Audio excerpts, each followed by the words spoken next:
Ng pakunti na lang yung delivery natin ng lakatan. Ito lang, tatlong kaing, tatlong basket, isang crates, kalahating sako dito at kalahating sako dito. Yung iba na nahinog na, yung iba hindi na nabigyan ng saging, kulang na talaga yung supply. Dati 300 kilos isang tao lang, ngayon wala tayong magagawa. Yan na lang natitira. Sir Agri, pakunti na pakunti. Ano na kaya ang mangyayari dito? Ay pakitin na namin itong isang kain. Pero bago po natin pag-usapan yan, kung bago ka pa lang sa channel ko, paki-like naman po, comment, share, and subscribe. At huwag kalimutang i-hit ang ating button bell para ma-notify po kayo sa ating mga bagong upload. Yan po. Nakasandal. Ito yung tali. Diyan lang guro halera.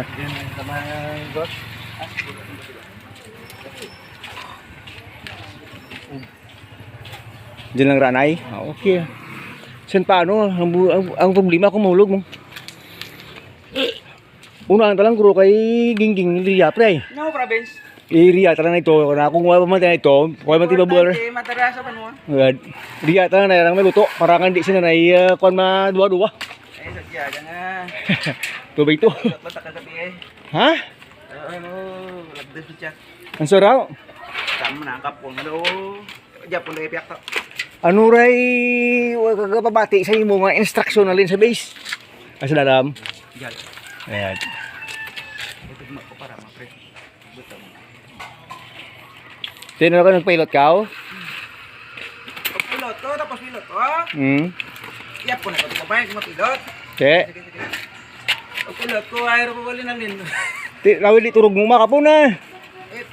Nagtabo, hindi. Otrogan mo kra ko nga. Gini. Lawin di turog mo to. Ito siyempre may patsag ko. Kinalang katawas. Mapuhay natural naman. Hindi mo ka po. Tangan ka pra mo yan. Nako. Hindi nakabalik ka?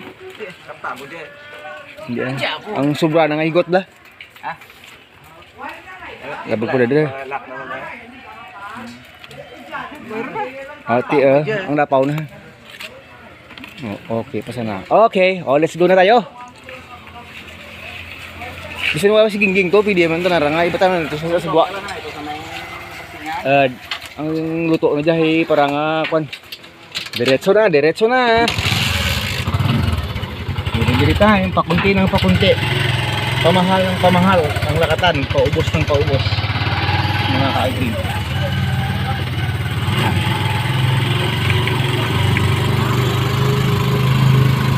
Sige po. That's it, delivery done mga ka-agri. Tulad na ang sabi natin, pakunti ng pakunti yung supply, paakyat na paakyat yung presyo. So currently po sa ngayon, kulang na talaga yung supply. Papasok na naman tayo ng second week ng December, malamang next week arangkada na naman. Every week na lang po ito aakyat ang presyo, every week na po talaga hanggang sa matapos itong buwan na naman ng December ng 2025. Kasi dito pala sa area ko paubos na rin yung pwede nating ma-harvest. So meron pa naman pero pakunti ng pakunti. So paliit ng paliit, pati yung bunga maliliit kasi nga mga remains lang ito ng bagyo. Kita natin sa harap na makita nyo itsura. So ganito mga itsura mga ka-agri, yung mga saging natin. Tingnan niyo itsura. Hindi natin wala tayong magagawa eh. Ito na lang talaga yung mga tira ng mga bunga ng bagyo. So ano i-expect natin? Ito na balot, na punit pati yung balot. Kaya ano i-expect natin? Lalaki ba talaga ang bunga? Hindi. Kasi nga na stress na lang masyado, marami ng dahon yung wala. Maging bunga man, wag na tayong maghahanap ng ganun ka-quality ng quality. Kasi sa dahon pa lang kulang na. So simplement pati yung ating harvest magiging kulang talaga. So talagang sisipa yung law of supply and demand. Ayan. Masakit na naman yung sikat ng araw. Pero may papasok na naman tayong isang low pressure.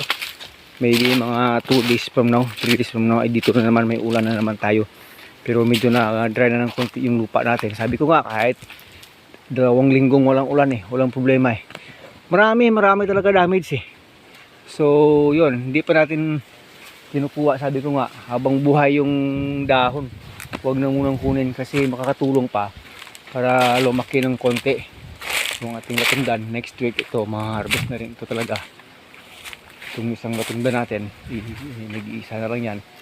So wala tayong magagawa mga kagri, kundi yun nga lang, habang mayroon kang supply sa ngayon ng lakatan, talagang makakabawi ka. Pag may supply ka lang talaga, sana na medyo malakihan.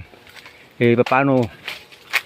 Wala tayong magagawa palabas na yung puso, napuputol pa, wala pang dahon, hindi nalalaki. Kaya po dito, so yun, pagkatapos natin mag-deliver kaninang umaga, hindi pa na harvest yung saging mo, may bibili na, may kukuha na, pinapareserve na, may presyo na. Problema, supply yung problema. Kaya nga sabi ko sa mga natira dito na pwede pang mapabunga, baka ma-save pa sila, kahit maliliit na lang, talagang makakapag pera pa talaga kahit na maliliit. Ito malaki pa ito Ewan ko lang kung makukuha ito sa next week, kung alangin the other week pa. Pero yung iba talaga hindi na yan magtatagal, kukunin na rin next week kasi nga magmamature na ito, matagal pa ito. So pakunti at expect natin mas mamahal at mamahal pa itong ating mga lakatan. So ganon today's delivery. Pinakita lang natin sa inyo, sisipa na naman ang presyo. Ito next week pwede na ito, pero maliliit na yung bunga yun, maliliit na, nagmature lang pero maliliit, ayaw nung lumaki kahit sigonda. Pero as long as pwedeng maibenta, may presyo. Hanggang sa muli, paalam na.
Dream